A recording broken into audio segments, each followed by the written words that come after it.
Hello everyone, this is Tricky and welcome back to another video. This is probably the hardest video I've ever made in my life because you don't know how many Pokemon I am obsessed with. I love Pokemon.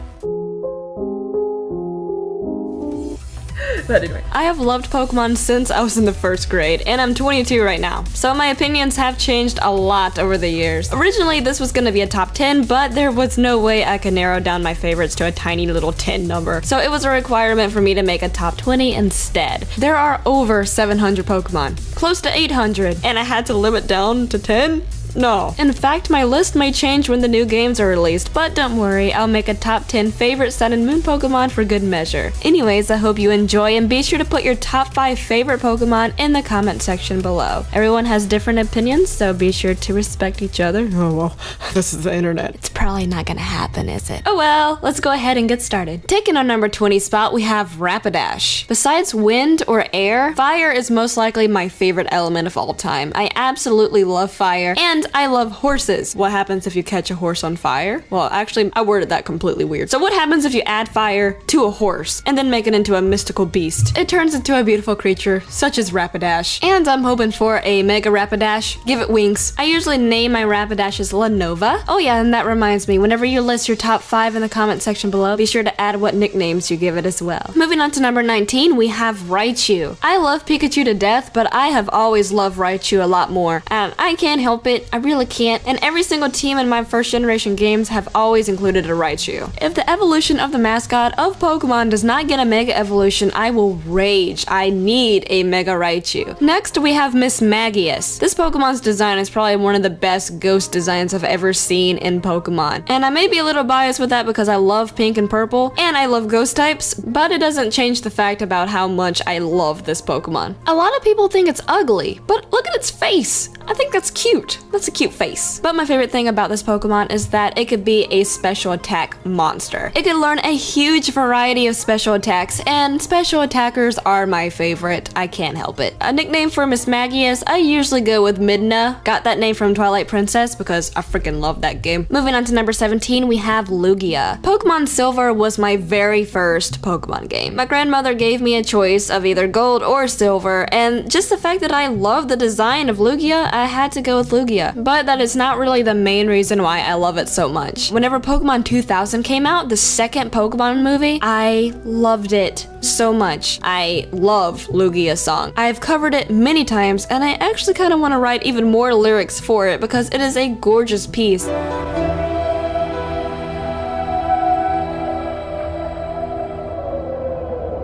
Just the fact that it makes that noise, that's awesome! That's freaking cool. Taking on number 16 spot, we have Absol. This was a Pokemon that was on every single one of my Generation 3 teams. And then whenever Oras came out, I think I had an Absol. Its design is pretty freaking cool, and the amount of moves that it can learn, it's very, very beneficial to you. On top of that, its Pokedex entry is intense. Like, this is the disaster Pokemon.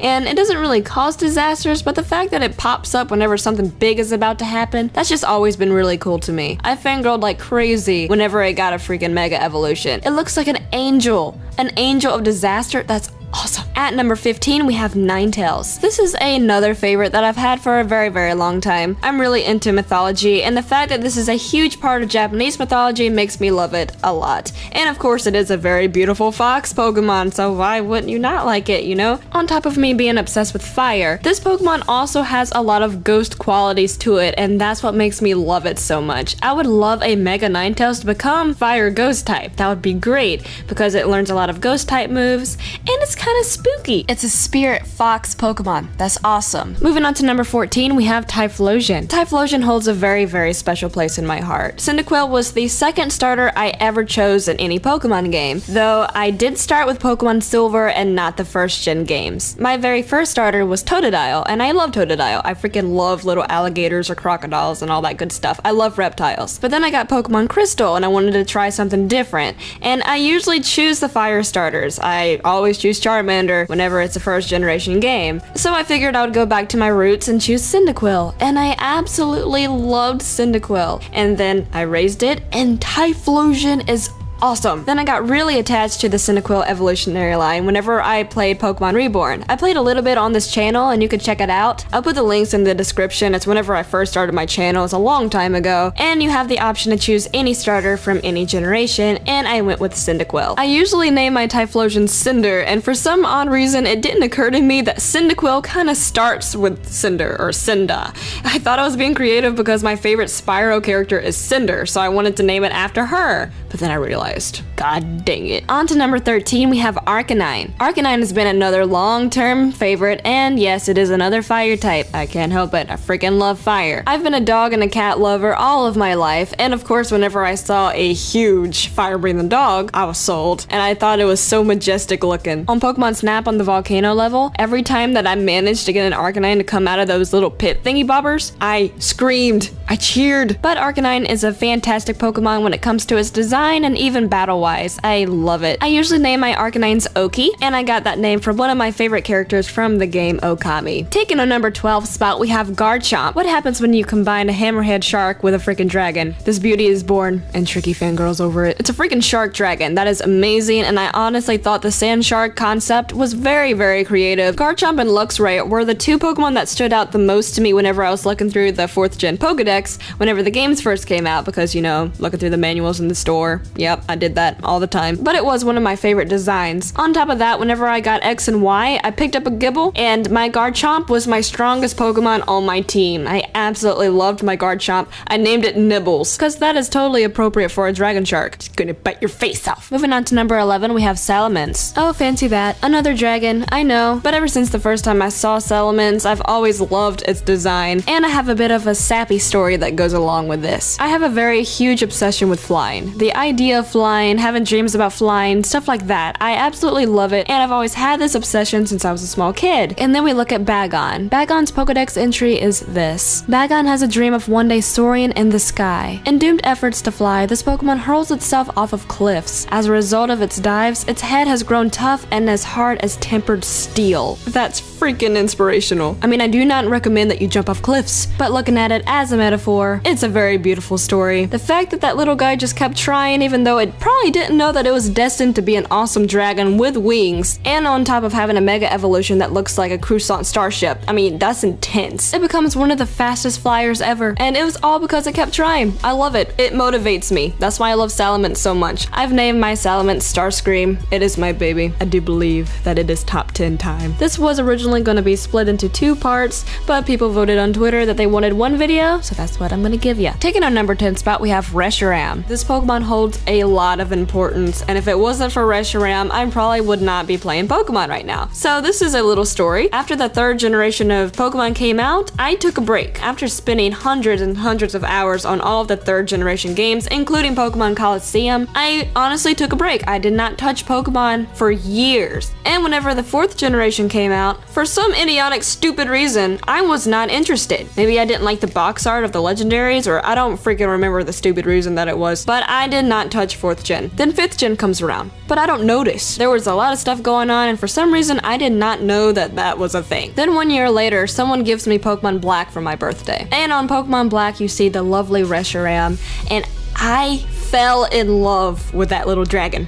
Well, he's not really little, but I thought it was gorgeous. I thought it was a gorgeous Pokemon. I am obsessed with dragons. I love dragons a lot. So the fact that it was a white, flowing, lovely dragon that could spit blue fire, which I am also obsessed with, I think that is very, very pretty. So because of my obsession with Reshiram, I decided to backtrack. I went back to 4th gen and realized how much of an idiot I was for skipping it, because it's one of the best Pokemon games I've ever played. If it wasn't for Reshiram, I would not be playing Pokemon or even be on YouTube today. So thank you, Reshiram. Moving on to number 9, we have Entei. Out of the 3 legendary dogs or cats or whatever you want to call them, Entei has always been my favorite out of the 3. It always felt very rewarding every time I caught an Entei, to the point that whenever I was a kid and even growing up, I would write stories about Entei. Its design is pretty creative looking too, and it's fluffy. But the main thing that made me love this Pokemon so much was the 3rd Pokemon movie. It is one of my all-time favorite movies. I absolutely love the soundtrack, and the story gets me into my feelings every single time that I watch it. I'll probably have another video where I talk about the Pokemon movies. Because of me loving this movie so much, I got inspired to write lyrics to one of the soundtracks, and that actually motivated me to continue doing music on this channel. And if it wasn't for Entei, my musical Pokemon-ness probably never would have happened. So thank you, Entei. Taking our number 8 spot, we have Mienshao. I don't really have too much of a story for this one. I mainly like this Pokemon because it's really fun to battle with. I love U-turn and I love how fast it is,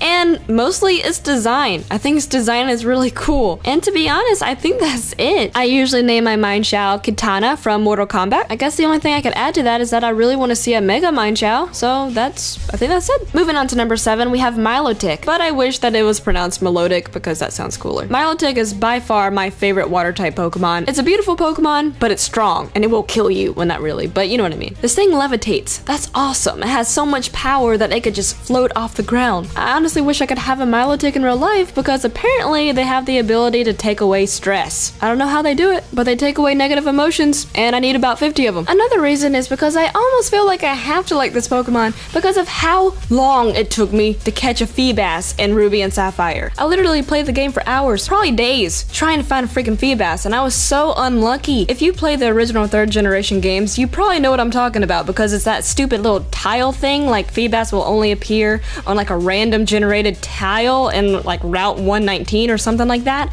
Oh my goodness, I was unlucky. But that moment whenever you finally encountered a Feebas, it was the most rewarding thing ever whenever you caught it. It was probably my most memorable catch that I've ever had because I've never sat there that long for a Pokemon, ever. It was a lot of work to get a Milotic back in the day. In the newer games, it's a lot easier to get a Milotic, which kind of makes me sad, but in any case, I still love this Pokemon a lot. I named my very first Milotic Mio, and now I just kind of carry that on. I name every single one of my Milotics Mio now. Taking our number 6 spot, we have Hydreigon, but I prefer to call it Hydreigon because I just think it sounds cooler. Whenever I saw Hydreigon's design for the very first time, I really did fangirl. It was a dragon, and I do like dark themes a lot. Hydreigon is a wonderful special attacker, and since I prefer special attackers, it's just a treat for me, to be honest. Its little stubby legs crack me up too. I grew up loving the Godzilla franchise. I loved the Godzilla movies. I watched a lot of the classic ones with my brother, and my favorite villain is King Ghidorah. Hydreigon is based off of King Ghidorah, and I was just like, yes! King Ghidorah is a Pokemon! So I loved it, and I had to get it. Nostalgia. Moving on to number 5, we have Latias. Latias is pretty much in every single one of my OU teams. I absolutely love this Pokemon, to its design, to how cute it is, and to how powerful it is. Now, there was a point that I liked Latios a lot more than Latias. If I had the option to throw both of them on this list, then I would totally do that because I love both of them. And if you've ever seen Pokemon Heroes, this movie will make you cry, but definitely has one of the cutest scenes I've ever seen in a Pokemon movie. My name of choice for Latias is Flitter. Taking our number 4 spot, we have Rayquaza. Oh my god, Tricky, why do you have so many dragons on here? I can't help it. I can't stop. But catching Rayquaza was one of the most epic moments of my childhood. Back in the day, it seemed like it was much harder to catch a legendary Pokemon. And of course, being a kid, encountering your first Rayquaza was pretty intense. Back then, I had a lot of failed attempts to catch the Rayquaza, but whenever I did, I named it Snakeon. Not really a creative name, but it reminded me of a snake whenever I was little. I know that you catch it at a very high level, but it was my first Pokemon that I raised to level 100.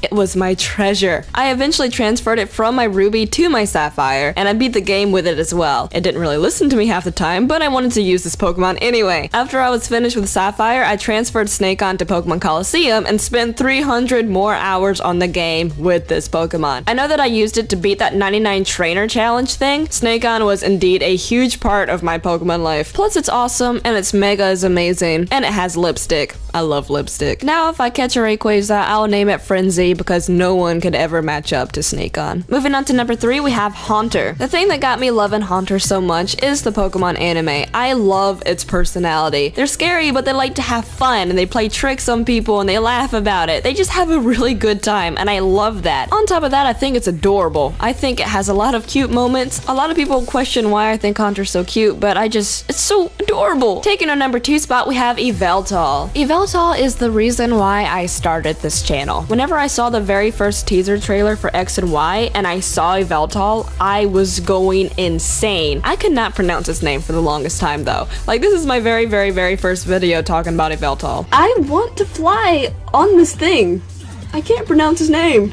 Yveltal. Yveltal? Yveltal. Veiny Wingy. I will call him Veiny Wingy because he looks veiny and he has wings there. Those of you who have been around since the beginning, I'm pretty sure that you guys remember Veiny Wingy, and the memory will always live on. Its design appeals to me in every way. It flies, it's red, it looks like a bird, but it kind of looks like a dragon at the same time. It just depends on how you look at it. The name of my Yveltal is Arlequin. It is based off of Harlequin, obviously, but Arlequin is like the French way of saying it or spelling it and whatnot, and I just kind of like that a little better. I definitely like the Doom Death Birdie. It helps with the world domination part. Now moving on to the most unpredictable Pokemon on this list, the one Pokemon that no one knew was gonna be on this list at all. The Pokemon that was a huge mystery. The question that everyone wondered about whenever they went to sleep. What was Tricky's favorite Pokemon? Well, I'll tell you. Taking our number 1 spot is Seal. This one's actually a really interesting story because like no one ever knew that I actually liked this Pokemon a lot. It's like a little sea puppy. It's so cute, and that's why I love Poplio so much, because it reminds me so much of Seal. So I have this really heartfelt story about Seal because I had this really awesome memory with it. No, I'm freaking kidding with you. Obviously it's Sylveon. Hello. Don't get me wrong, I still love Seal, but Sylveon has been such a huge part of my channel. It's so tiny and ribbony, but it could wreck lives. Dragons can't touch this little thing. Dark types are scared of it. I think that concept is so funny. This was really hard to me because I really wanted to put all of the evolutions as number 1 because every single year my favorite Pokemon has been one of the evolutions. Whenever Umbreon came out, I was obsessed with Umbreon. I loved it so much. Then there was a few years that I was absolutely obsessed with Flareon. I named it Matches. It was my baby. I got a plushie. I loved Flareon. Then I had like another 2 years where I loved Jolteon. I named it Fidget. But basically my point is that I love the evolutions. I love how they are a little group because group related stuff makes me very happy. That's why I love the Avengers so much. If we ever got a dragon or a ghost evolution, I'll be very conflicted because I would want to change my mascot, but I love Sylveon so much, so oh my goodness. This Pokemon is so fun to battle with, and it's so funny to see people rage over Sylveon. I named my first Sylveon Bijou because I think I named it after a Hamtaro character that was French or something. This is the main Sylveon that I use. Her name is Queen, and I love her. But anyway, that concludes the hardest video that I've ever made in my life. Can we view this as like just 20 Pokemon that I like instead of ordering them? Because that was the worst thing ever. I love these Pokemon equally, and I know that's cheating, but I do. But regardless, if you sat through the entire video, props to you. I love you. You're a great person, and I definitely appreciate you watching the entire thing. Here are my social links. You can follow me on Twitter for more updates. Follow me on Instagram for some random selfies and dog and cat pictures. Then please leave a like if you did enjoy, and subscribe if you haven't already. Thank you so much for watching, and I'll see you guys next time. Bye-bye!